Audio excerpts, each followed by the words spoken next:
It's um, usually when we talk about a computer glitch, there's this expectation of absolute precision. Right, yeah. Like you get an error message, you open the settings, you flip a toggle, and the screen just That's refreshes. totally binary, like it's either on or it's off. Exactly. It's clean. And, it makes sense. If my microphone suddenly stops working right now, I know exactly what to do. You check the cables. Right. I check the cable, I check the input settings. But what happens when the glitch isn't in your hardware? Like what happens when you step into the world of your own mind, your own daily habits, the way you react to your life, and suddenly you realize that settings menu is completely hidden. Yeah, it's locked behind an admin wall, basically. Yeah. And you don't have the password. Exactly. Yeah. And because I know you, the listener, tuning into this deep dive today, I know you're someone who loves to learn. Absolutely. You're a builder, an optimizer. You're the kind of person who wants to understand the framework of things. You want to know how the machine works? Right. But here is the terrifying kind of beautiful premise of the sources we are unpacking today. Right. You think you're living your life, but what if you're actually being, lived by a set of invisible pre-installed systems? Wow. Yeah, it is the absolute definition of legacy software running in the background. Just humming away. Exactly. Most of us are walking around coasting on these pre-installed behavioral systems, completely unaware that the code executing our daily decisions was written, decades ago. Right, like my legacy software was probably written when I was 14 years old. Oh, for sure. Just listening to angst-ridden punk rock, deciding that the world was fundamentally unfair and I needed to be defensive all the time. Yep, teenager operating system. And here I am, an adult, and that same script is executing when someone cuts me off in traffic or, when a client sends a vague email. Right. So the mission of this deep dive today is to fundamentally change that dynamic. We are going to help you shift from being a user of your own life to becoming the architect. And that distinction, between user and architect, that is everything. It's the hinge upon which this entire philosophy turns. Okay, so let's unpack this metaphor a bit because I think it perfectly sets the stakes for what we're talking about. Let's do it. Think about how you use a smartphone. Like, a user just accepts the interface exactly as it was handed to them. They just click the shiny default menus. Right. They let the video autoplay. They jump like Pavlov's dog every time a push notification pops up. Ding, ding, ding. Yeah. But the architect doesn't just use the phone. No, they go deeper. The architect accesses the back-end code. Yeah. They change the default permissions. They design the interface. They write the scripts that dictate how the machine operates. Right. So the provocative question our source material asks right out of the gate is this.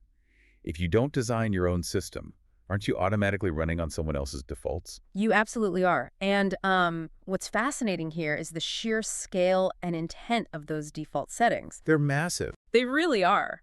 Modern life, as the text starkly points out, is essentially a highly funded trillion-dollar training camp. Just designed to hack us. Exactly. It's designed to make you abandon your body and live entirely within the interface. Wow. We are conditioned from a very young age to trust the user interface.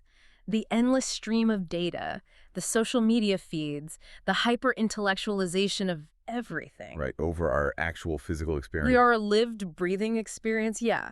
We live in thoughts about life rather than life itself. We're basically just floating brains attached to thumbs at this point. Precisely, just scrolling. And the stakes of living that way are incredibly high. Because it's exhausting, right? Because if you are just a user, you are relying entirely on willpower to navigate a massive, sophisticated ecosystem. An ecosystem that is mathematically designed to keep you scrolling. Right. It wants you reacting and consuming constantly. And willpower is a terrible long-term strategy. Like willpower is just me staring at a plate of donuts in the break room until I inevitably blink and one is suddenly in my mouth. We've all been there. Because willpower is a fast-draining battery. Yeah. It relies on the prefrontal cortex, which tires out very quickly. Every time you have to consciously decide to resist a notification or not snap at a coworker. Or force yourself out of an anxiety spiral. Yes, exactly. You are manually running around a massive mansion, turning on and off every single light switch by hand. You're just going to burn out the battery. You can't live that way. We need system design. Oh. We need to rewrite the underlying code so that the default state is alignment, not reaction. Which means we need to understand the processor we are working with. Step one. So today, we're taking you through what the sources call the architect phase. Right. We're going to decode 4 critical components of this new operating system. And it builds on itself stage by stage. It really does. So first we have to navigate the labyrinth of the mind. Then we have to drop down into the hardware, to the physical body. The physical vessel. Right. Third, we have to look at the unseen power source driving the whole machine. Which is fascinating. And finally, we're going to put it all together in this granular slow-motion breakdown of how these things interact in real time. So you can actually intercept your own code when life gets messy. Exactly. Because to rewrite the code, you first need to understand the machine. You have to open the hood. So let's crack open the processor. Let's talk about the mind. Because this is where the paradigm shift really has to begin for the architect phase. It's the biggest hurdle for most people. Totally. We typically mistake our mind for the ultimate source of reality. Like, I know I do. We all do. I think the voice in my head that is currently narrating my day is me, and that its interpretation of the world is objective truth. Right, you think that voice is the CEO. But the sources argue that to be an architect, we have to demote the mind. Yes, we have to shift its job title entirely. From creator to interpreter. Exactly. It is not the creator of reality. It is merely the interpreter of reality. And the sources paint this beautiful, almost haunting picture of the mind. They describe it as a silent, shimmering theater, where thoughts ignite like constellations. That's a gorgeous metaphor. And let's be fair, it is a miraculous engine. Like, it maps the past so we don't repeat mistakes. It projects the future so we can build bridges and cities. Right. It organizes the absolute chaos of sensory input, and it gives us language. But underneath all that brilliance, there is a fundamental limitation. A huge blind spot. Yeah. If we connect this to the bigger picture of neuroscience and philosophy, we have to make a crucial distinction between the brain and the mind. Hardware versus software. Precisely. The brain is the hardware, the biological machinery, the wetware, the neural networks firing inside a dark skull. Right. The mind is the field of consciousness, the software running on that hardware.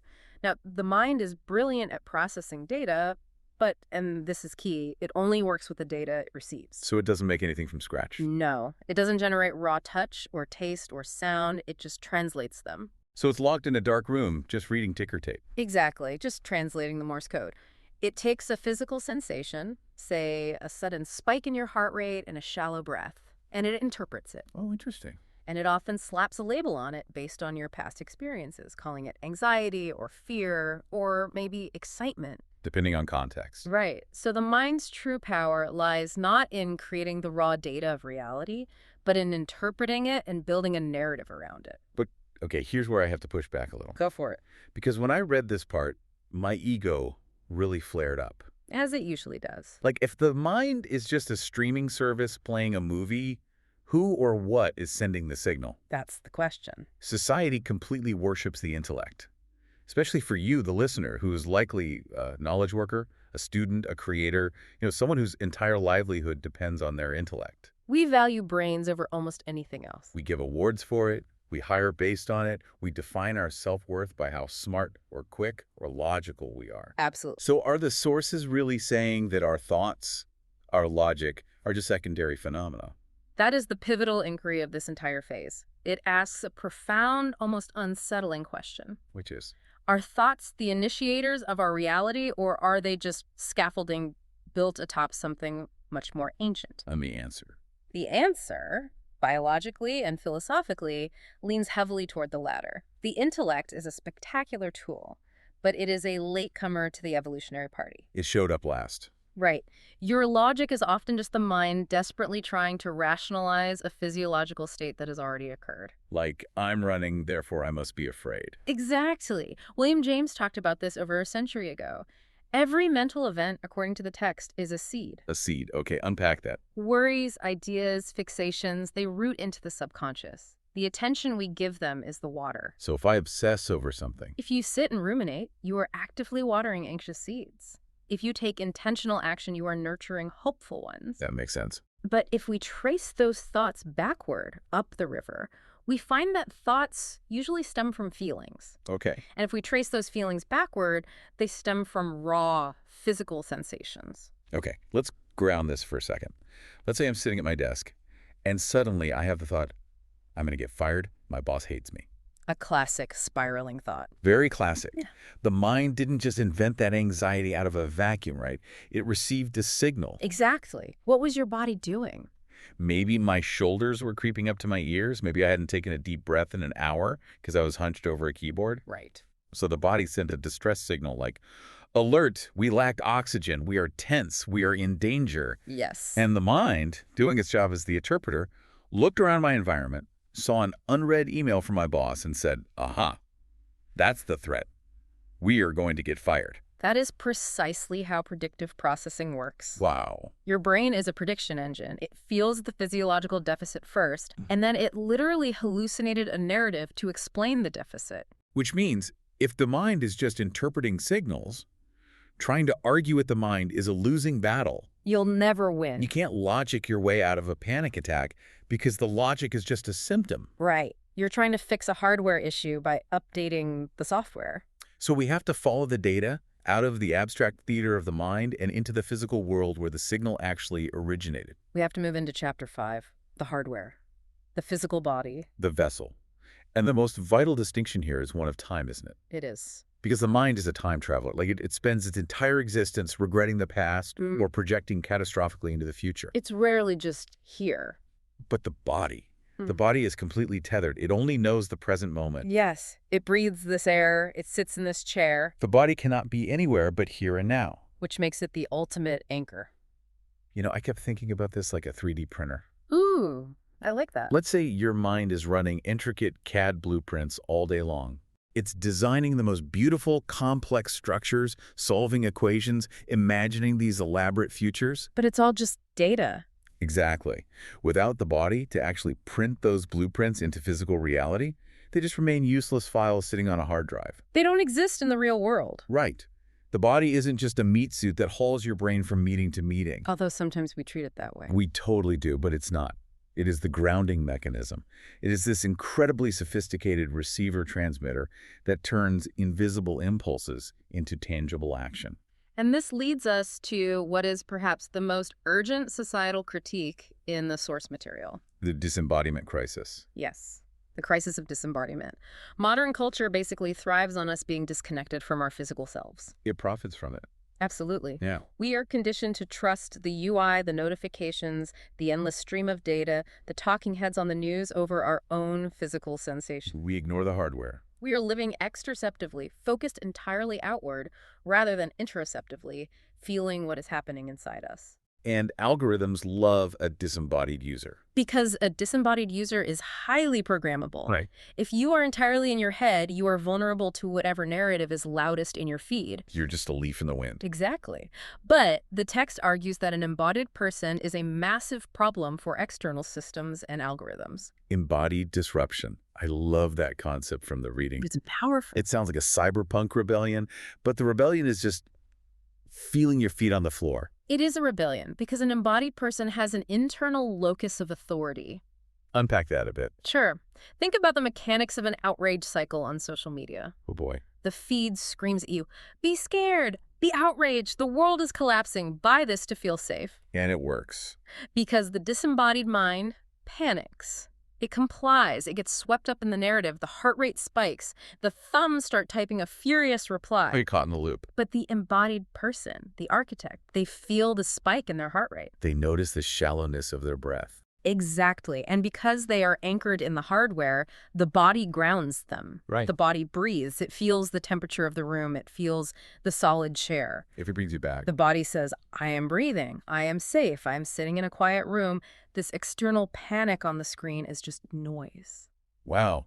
So the body overrules the algorithm. It does. It's the ultimate firewall. You can't hack someone who is grounded in their own physical reality. No, because they aren't relying on the software's vulnerable UI. And this isn't just about ignoring Twitter or the news either. The sources dive deep into how the body maps invisible currents in our daily lives. The subtle signals. Yeah. Think about the data your body gives you that your mind actively tries to override. All the time. Like a knot in your stomach before a meeting with a specific person.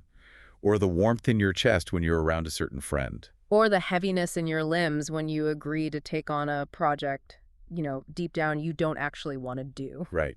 We brush those off as poetic metaphors, like, I have a gut feeling. My heart isn't in it. But biologically, those are not metaphors. Yeah. Not at all.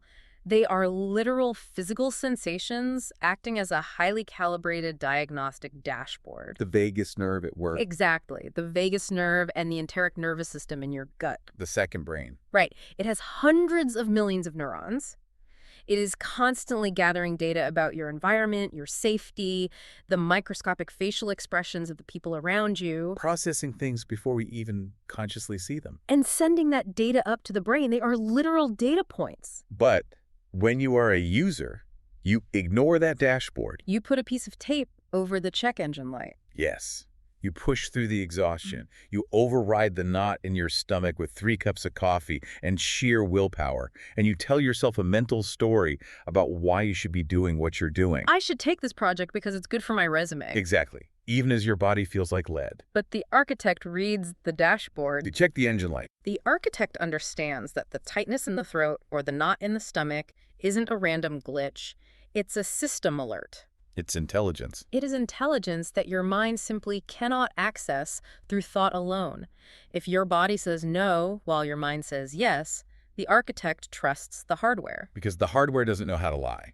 It physically can't. The software can rationalize anything, but the hardware just processes reality. Okay, so we have the software, the mind, interpreting reality, building the narrative. Right. And we have the hardware, the body, grounding us in the present, gathering raw data through the nervous system. The vessel. But a computer with great software and perfect hardware is still just a very expensive paperweight if it's not plugged in. It needs power. Exactly. What powers the device? What turns this biological machinery into a living, feeling, experiencing being? And this is where we have to look at the electricity running through the walls. Moving into Chapter 6. Yes. Every architect needs to understand their power source. The text introduces this as the unseen force. Okay, hold on. Here we go. I have to pull the emergency brake here. Yeah. Because I have to advocate for the skeptical listener right now. Fair enough. When I first read unseen force and cosmic current in the sources, my radar completely went off. It triggered the logic mind. Totally. Yeah. I am a pragmatic person. I like neuroscience. I like behavioral psychology. You like data? I do. And this language starts sounding a little sci-fi, a little mystical, maybe a bit woo-woo. Like healing crystals? Yeah, like you're about to try and sell me a very expensive crystal. I know when my phone has a Wi-Fi signal because I can see the little bars in the corner of the screen. Right. I know when a battery is charged. But how do I know if I'm tuning into this so-called unseen force?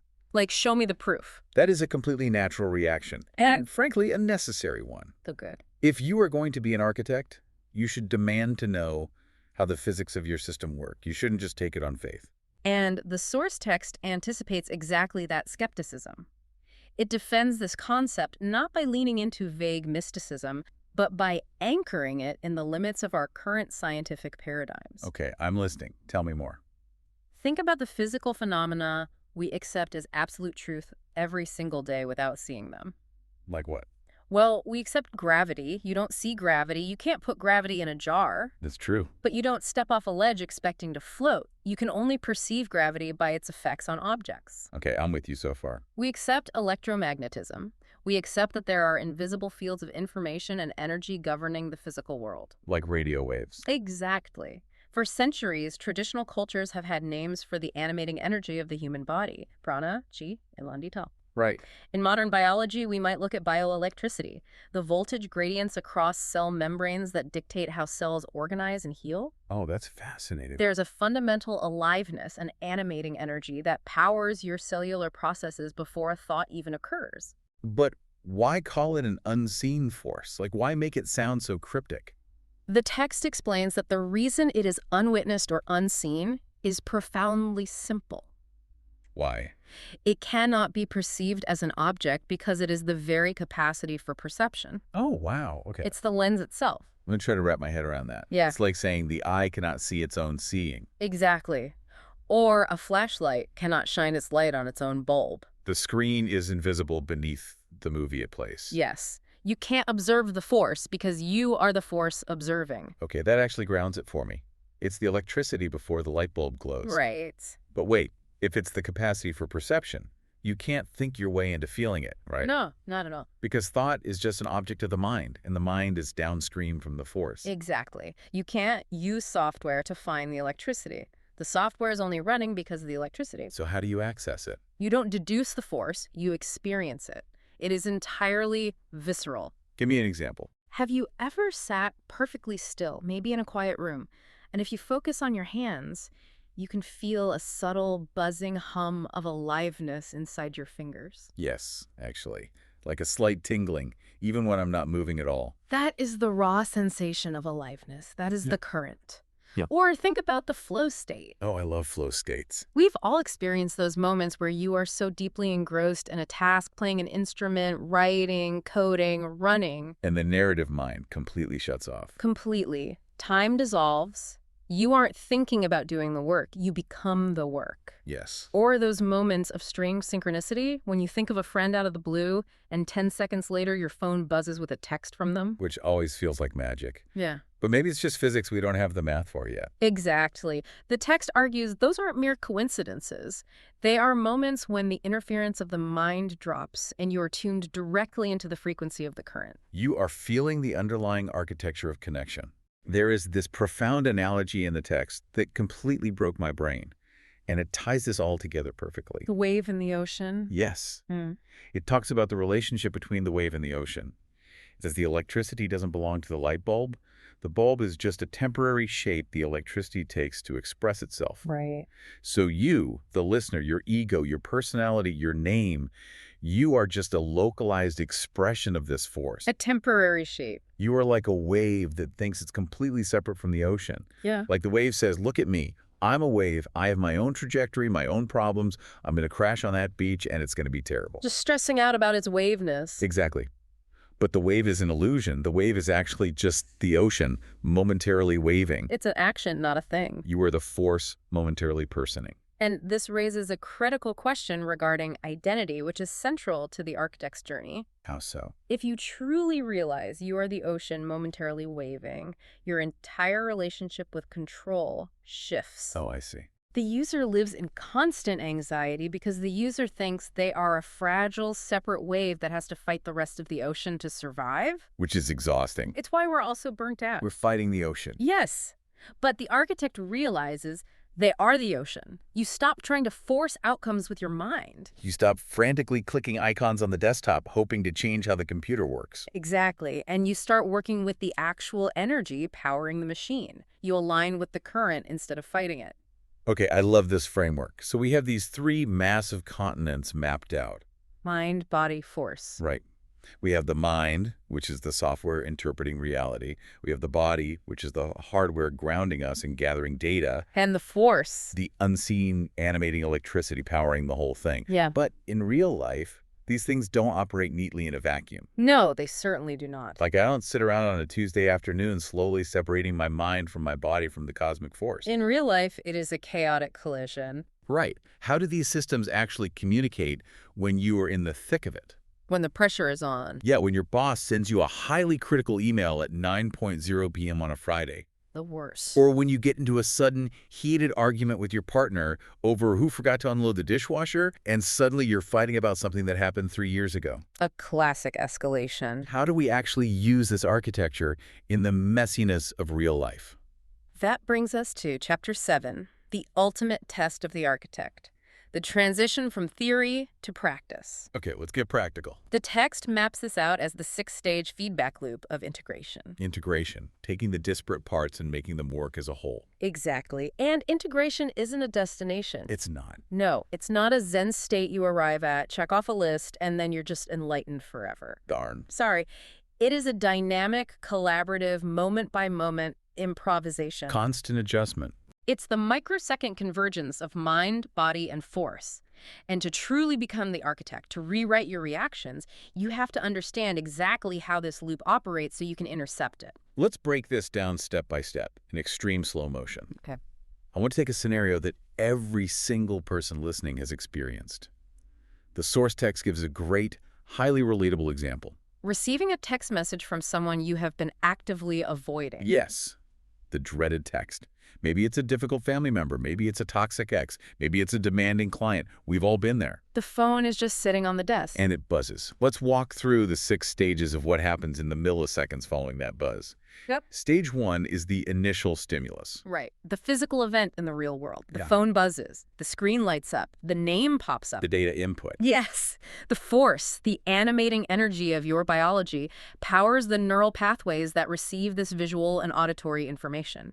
Photons hit the retina. Sound waves hit the eardrum. The raw data enters the system. Then, instantly, like before you even have a chance to think, we hit stage 2, the preliminary bodily response. This is so fast. And the crucial part here is that this is preconscious. The amygdala fires before the prefrontal cortex even processes the letters of the name. Your software hasn't even loaded yet? Exactly. But your body reacts, your chest tightens, your breathing becomes shallow. Blood actually shunts away from your digestive organs and moves toward your extremities. Fight or flight. Yep. Your stomach drops. The body is the first responder. Which leads directly into stage 3. The mind registers. The software catches up. The conscious mind, the interpreter in the dark room, finally notices this sudden, violent shift in the physical hardware. It's like an alarm goes off in the control room. Right. The mind essentially looks at the body and asks, what is this? Why is our heart racing? Why are our palms sweating? It looks around for a narrative to explain the physical data it's receiving. And because it looks down and sees the name on the phone, the interpreter starts building the story. Oh, it's them. They always want something. This is going to be a disaster. I can't handle this right now. Which immediately triggers stage 4. The body amplifies. Yes. Because the mind is now paying attention, and it has provided a narrative of alarm and danger. A verified threat. Exactly. The body says, oh, the boss agrees, we are under attack. So the hypothalamus dumps cortisol and adrenaline into the bloodstream. Flooding the system. The stress response kicks into overdrive, the muscles tighten even further. It's a vicious feedback loop. The body signals the mind creates a fearful story, which signals the body to panic more. It's like putting a microphone too close to a speaker. Ah, that screeching feedback. Exactly, the screeching feedback. This brings us to stage 5. The mind reinterprets. So it doubles down. The mind takes this newly amplified physical panic and finalizes the story. It stamps it as absolute objective truth. I am having severe anxiety. The situation is definitively bad. I am under attack. I must avoid this or fight this at all costs. And finally, stage 6, the decision point. The fork in the road. You are holding the phone. Your heart is pounding. Your mind is racing with catastrophic scenarios. What do you do? This is where the divergence between the user and the architect is most stark, isn't it? Absolutely. The default user running on legacy software is entirely at the mercy of the loop. They just react. They let the loop spiral completely unchecked into a shutdown or attack protocol. They throw the phone across the room. Or they numb out by opening a different app and doom scrolling for an hour. Or they snap at their partner who just walked into the room. Or they send a highly reactive defensive text back that they'll regret tomorrow. The machine played them. It did, but the architect intervenes. The architect sees the code executing in real time. They step out of the loop. Which raises the million-dollar question. Where is our leverage in this loop?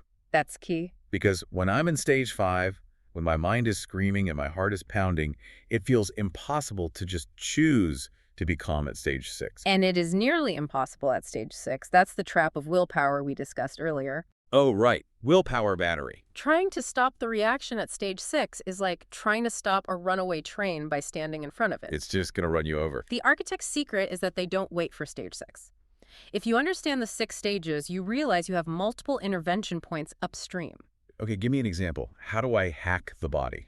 You can intercept the loop at the body level during stage 4. The body amplifies. When cortisol is dumping. Right. You feel the initial chest tightening. Instead of letting the mind spin a story, you deliberately take control of the hardware. How? You take a slow, deep breath, extending the exhale. Extending the exhale. Why is that important? Physiologically, a long exhale stimulates the vagus nerve, which activates the parasympathetic nervous system. The rest and digest system. Yes, you are literally sending a biochemical signal to the mind saying, we are physically safe, there is no tiger, it is just a piece of glass and metal. Wow. The mind cannot maintain a panic narrative if the body's heart rate is resting at 60 beats per minute. That is brilliant. You use the hardware to forcefully reboot the software. Exactly. But what if I want to intercept it at the mind level? Then you intercept it at stage 3, the mind registers. When it's asking, what is this? Right. The body reacts, the heart races, and the mind asks, what is this? Instead of letting the mind default to the legacy software of this is a disaster. The architect reframes it. The architect reframes the story. The architect says, my heart is racing, but that is just a physical sensation of arousal. It is just energy. It is not a mandate to panic. You change the label from anxiety to data. I am experiencing a spike in cortisol, but I am not in danger. It removes the identity from the emotion. Like, you aren't an anxious person.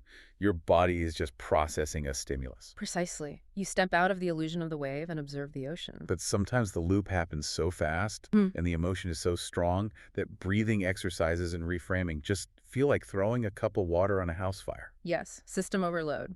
Exactly. The source text provides this incredible practical application for those moments of total system overwhelm. The awe induction. Yes, the awe induction practice. When you are caught in a massive negative loop, when the mind is chattering endlessly and the body is completely defended and tight, you need to sense the force to break the circuit. You have to zoom way out. And the practice they suggest is astonishingly simple. Go outside and look at the night sky. It sounds almost too simple, perhaps even poetic. It really does. But it is neurobiologically profound. I want to dig into why this works because it's fascinating. Let's do it. You walk outside. You look up at the scale of the sky. You see the stars. Right. You realize in a very visceral way that every single breath you are taking contains atoms that were once forged in the heart of dying stars billions of years ago. It's mind-boggling. It is. You realize that the exact same unseen force gravity, electromagnetism, whatever you want to call it, that is powering your racing heartbeat in that moment is the exact same force that powers the rotation of the planets. And what you are doing is forcing the brain into a state of cognitive accommodation. Cognitive accommodation. In psychology, accommodation happens when you encounter something so vast, so beyond your current frame of reference, that your mental models cannot assimilate it. It just doesn't compute. Right. Your brain literally has to pause and expand its schema to fit the new information. It's a system override. Exactly. When you touch that level of vastness, the default mode network in your brain, the network responsible for your ego, your self-referential thoughts, your rumination about the text message, it quiets down. It goes offline. Naturally, effortlessly, without any willpower, quiets the mind's chatter. It softens the body's defenses. It drops you out of the hyper-localized illusion of the stressed-out wave and drops you back into the reality of the massive, timeless ocean. It resets the baseline from reaction back to presence. Because suddenly, the fact that Dave from accounting needs the Q3 report by tomorrow morning doesn't seem like an existential threat to your survival when you're staring at the Milky Way. It right-sizes our problems. Okay, let's pull all of this together because we've gone on quite the journey today. From the microbiology of a text message to the macrophysics of the cosmos. Exactly. We started by recognizing that we've been operating as users, coasting on legacy software, and draining our willpower batteries. Living on defaults. Then we decoded the mind, realizing it's a brilliant interpreter, but a terrible master. It only reads the signals, it doesn't create them. Right. We anchored into the body, recognizing it as the sacred hardware that grounds us in the present, gathers the actual data of reality, and overrules the panic of the algorithm. The vessel of disruption. Yes, we touched the unseen force, the animating cosmic current that powers the whole system. The ocean. And finally, we broke down the 6-stage feedback loop so we can actually intercept the code in real time using breath, reframing, and awe. And the transition from understanding these concepts intellectually to actually living them. Yeah. That is precisely what this architect phase is about. Putting it into action. It's moving from the theory to the practice.